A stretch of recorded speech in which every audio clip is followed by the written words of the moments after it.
Hola, hola, aquí estamos una vez más en ¿Qué dice la Biblia? Y hoy vamos a ver la lección número 4. La lección número 4 se titula ¿Qué dice la Biblia acerca de la comunicación con Dios? Bueno, en el título pusimos de una vez la oración porque ya sabemos que la manera en que nos comunicamos con Dios es a través de la oración y esta es precisamente la primera pregunta. ¿Cómo nos comunicamos con Dios? Y vamos a verlo en Daniel 9.3. Daniel 9.3 dice lo siguiente. Entonces volví mi rostro al Señor Dios y lo busqué en oración y ruego, en ayuno, cilicio y ceniza. La manera en que Daniel buscó a Dios fue a través de la oración. Y también a través de la historia de Daniel vemos que él estaba acostumbrado a orar.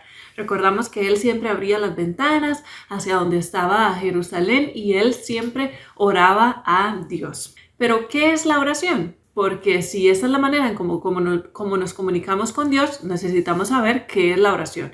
Muy bien, hay otra historia en el Nuevo Testamento que nos recuerda, nos dice qué es la oración. Y es una historia muy conocida en realidad. Primera de Samuel 1, 9 al 15. En Primera de Samuel nosotros encontramos la historia de Ana. Ana era una mujer que no podía tener hijos y pues en aquel tiempo era algo súper importante tener hijos y si no los tenían eran tenidas por maldecidas por Dios y bueno, de todo un poco. E incluso en la cultura el hombre podía tomar otra esposa para tener hijos y este señor, el esposo de Ana, Elcana, había tomado otra esposa y esta continuamente se burlaba de Ana porque no podía tener hijos. Así que Ana de verdad que sufría mucho. Primera de Samuel, entonces 1, 9 al 15, nos cuenta que Ana, una vez que fue al templo, ella dijo, yo voy a ir y pedirle a Dios un niño. Dice el versículo 9, en una ocasión después de haber comido y bebido en Silo, Ana se levantó y se fue al templo.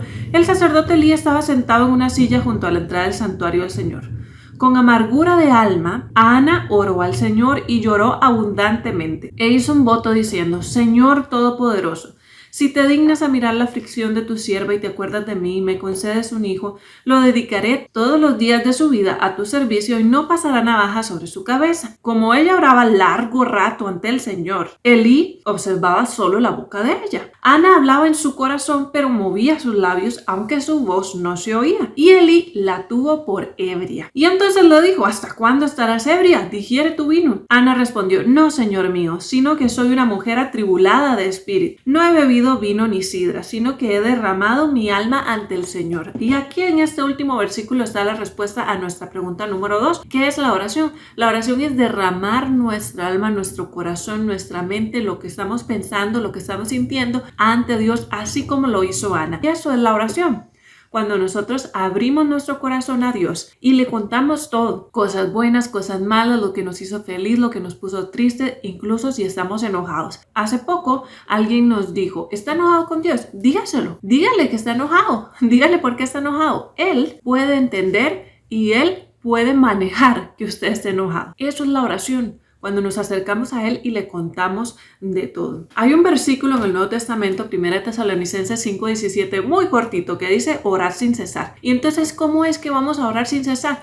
Bueno, la idea de ese versículo y la idea del apóstol era que nosotros nos mantengamos en constante comunión con el cielo. ¿Cómo hacemos eso? Bueno, mientras estamos haciendo nuestras labores diarias, ya sea en casa, en el trabajo, donde sea que estemos, podemos estar siempre en comunión con nuestro Dios. Que también ayuda cuando nosotros estudiamos la palabra de Dios, cuando cantamos himnos a Dios, todo eso nos ayuda para que estemos en conexión con el cielo. Entonces, cuando el apóstol nos dice orar sin cesar, es que estemos en constante comunión con Dios. No es que vamos a arrodillarnos todas las veces, no, simplemente que estemos, que no se corte esa comunicación entre nosotros y Dios. Pregunta número 3. ¿Cuánto poder tiene la oración sincera? Santiago 5:16. Por tanto, confesad vuestros pecados unos a otros y orad los unos por los otros para que seáis sanados.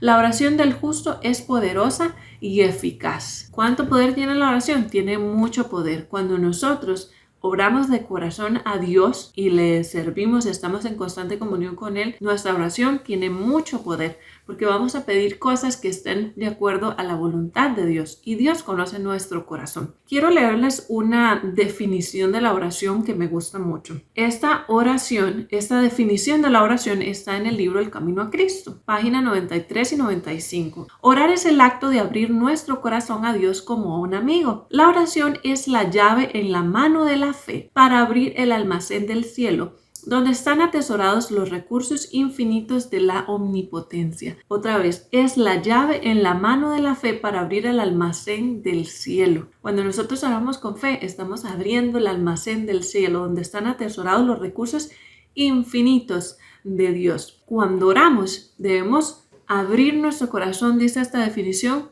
a Dios como a un amigo. Cuando hablamos con un amigo, normalmente le contamos qué pasó en aquel día, si ha sucedido algo súper interesante, incluso a veces les pedimos cosas. Eso es lo que debemos hacer con Dios.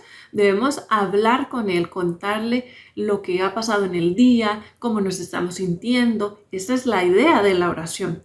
Y entre más personal lo hagamos, pues más cerca nos vamos a sentir de Dios. Vamos a ir a la pregunta número 4. ¿En nombre de quién debemos orar? Esto es muy importante porque viene una promesa junto con esto. Juan 14:13. Y todo lo que pidáis al Padre en mi nombre, eso haré para que el Padre sea glorificado en el Hijo. Esto lo dijo Jesús. Así que Jesús dijo, oren, cuando vayan a orar, pidan todo en mi nombre. Y por eso es que nosotros estamos acostumbrados, bueno, desde chiquitita, por ejemplo, a mí me enseñaron a que al final de la oración yo decía en el nombre de Jesús, amén. A veces lo hacemos ya por rutina, por hábito, pero en realidad cada vez que decimos en el nombre de Jesús debiéramos acordarnos de esta promesa que hizo Jesús. Jesús se la hizo a sus discípulos. La leo otra vez. Y todo lo que pidáis al Padre en mi nombre, eso hará. Eso haré para que el Padre sea glorificado en el Hijo. Dios quiere darnos muchas cosas. Y cuando oramos en el nombre de Jesús, entonces debemos creer que la promesa se va a cumplir. Número 5. ¿Contesta Dios las oraciones? ¿Será que entonces Dios me escucha? Porque muchas veces oímos a personas decir, yo he orado por 10 años y no pasa nada. O muchas veces nosotros queremos que las cosas sucedan en el momento que nosotros las queremos y ya. Y muchas veces no sucede. Entonces, ¿será que Dios no nos escucha? Vamos a ver qué nos dice Mateo 7 al 11. Este es un versículo muy bonito que vale la pena que lo aprendamos y lo tengamos siempre en la memoria. Pedid y os darán, buscad y hallaréis, llamad y os abrirán. Porque todo el que pide recibe, el que busca halla y el que llama le abren. ¿Qué hombre de vosotros si su hijo le pide pan le dará una piedra? ¿Y si le pide un pescado le dará una serpiente? Pues si vosotros siendo malos sabéis dar buenas dádivas a vuestros hijos, cuánto más vuestro Padre que está en los cielos dará buenas cosas a los que le piden. Dios está dispuesto a darnos muchos y Él dice, mire, si ustedes seres humanos que son malos, ¿verdad? Porque a veces somos malos y buscamos solo nuestro bienestar. Entonces Jesús dice, si ustedes siendo malos dan cosas buenas a sus hijos, cuánto más Dios, nuestro Padre Celestial, que está interesado en nuestro bienestar, no solo presente, futuro, por todo, Él se interesa en nuestro bienestar. Así que ¿contesta Dios las oraciones? Claro que sí. Y Él nos insta, Jesús nos insta aquí en lo que nos dice en su palabra en Mateo 7, que pidamos, que vayamos a Él, que busquemos, que llamemos a la puerta. Eso quiere decir que hay algo que nosotros debemos hacer, nosotros debemos pedir, nosotros debemos llamar, nosotros debemos buscar. ¿Qué tiene que ver la fe con la oración? Bueno, tiene que ver mucho. ¿Cómo se describe la fe? Veamos cómo se describe la fe en Hebreos 11:1 y el versículo 6. El versículo 1 dice, la fe es la certeza de lo que esperamos, la convicción de lo que no vemos. Y el versículo 6 dice, sin fe es imposible agradar a Dios, porque el que se acerca a Dios necesita creer que Él existe y que recompensa a quien lo busca. ¿Cómo se define entonces aquí la fe? Confianza en lo que se espera y convicción en lo que no podemos ver. Es una decisión también. Aunque no veamos ciertas cosas, confiamos en ellas. Tenemos la certeza de que es cierto. Y en el versículo 6 nos dice que sin fe es imposible agradar a Dios.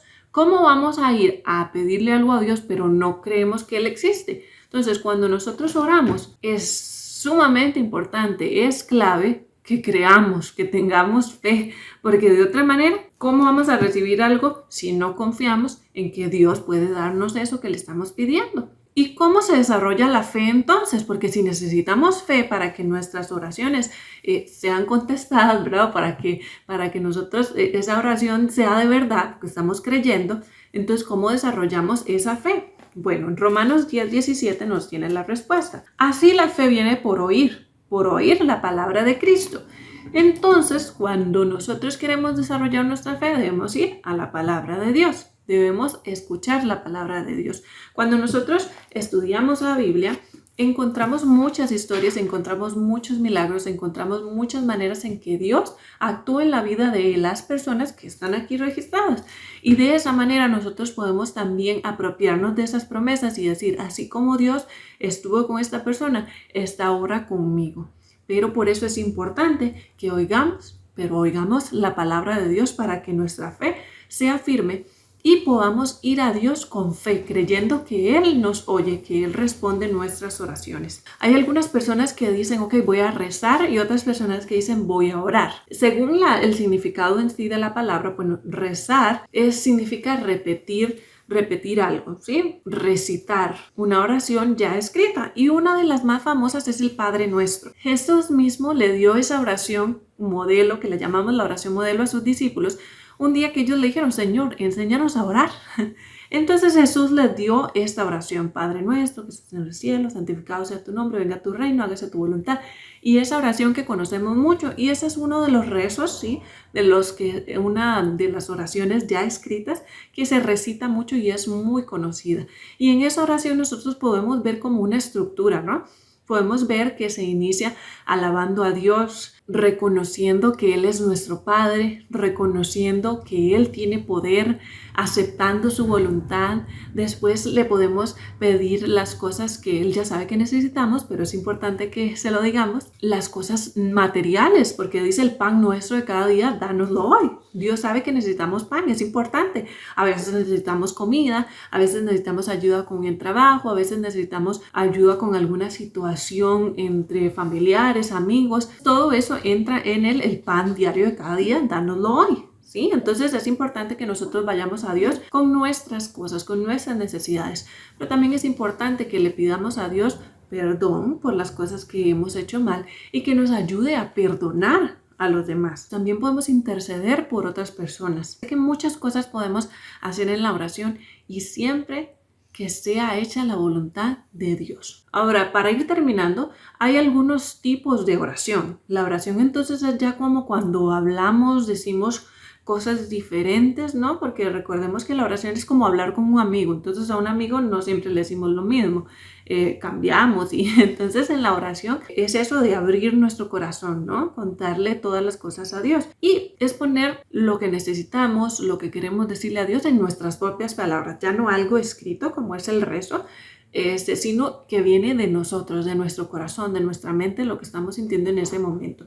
Y hay varios tipos de oración. Por ejemplo, está la oración pública, que esa es la que hacemos cuando estamos en un culto o en una ceremonia, en algo, ¿no? Y entonces hablamos cosas muy generales. También está la oración por la comida, la oración por los alimentos. Acostumbramos a orar cuando vamos a comer para agradecerle a Dios por las cosas porque siempre provee para nosotros. Y también hay una oración familiar en la que nosotros pues hablamos de cosas más privadas con Dios acerca de nuestra familia. Y una que es sumamente importante, que es la que nos ayuda a crecer espiritualmente, es la oración privada. Una vez alguien le preguntó a Jesús, ¿cómo debo orar? Porque los fariseos se van a la calle y empiezan a gritar y hacen sus oraciones enfrente de todo el mundo. Y Jesús les dijo, ellos a veces lo hacen nada más para ser vistos, ¿no? Pero les dijo, vaya a su cuarto y ore a su Padre en secreto. Y su Padre que ve en secreto lo va a recompensar.